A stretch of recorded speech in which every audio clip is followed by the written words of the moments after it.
आज हम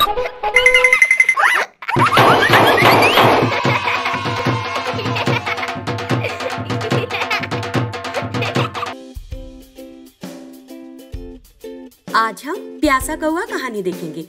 यहाँ देखो, ये तस्वीर है। किसकी तस्वीर है ये? कौवे की। कौवा किस रंग का होता है? काला। और वो कैसे चीखता है?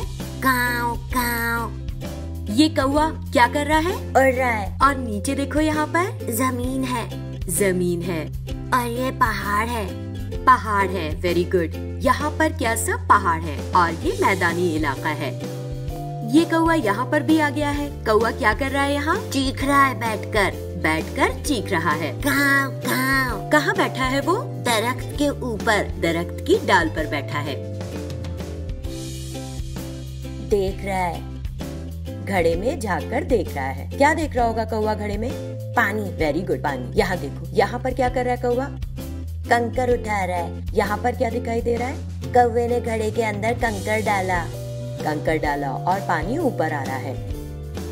आ रहा है। और यहाँ पर क्या है? दरख्त है। दरख्त है। अच्छा, इस दरख्त पर पत्ते नहीं। इसका मतलब ये है कि बहुत ज्यादा गर्मी है।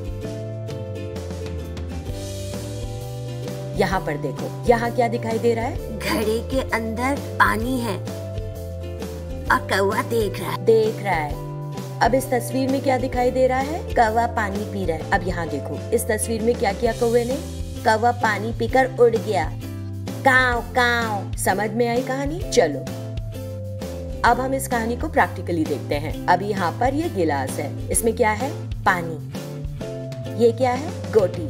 इसमें कितना पानी है? इतना। हमने पानी यहाँ तक मार्क किया। अब ये गोटी लो, इसको काउंट करो और अंदर डालते जाओ। 1 2 3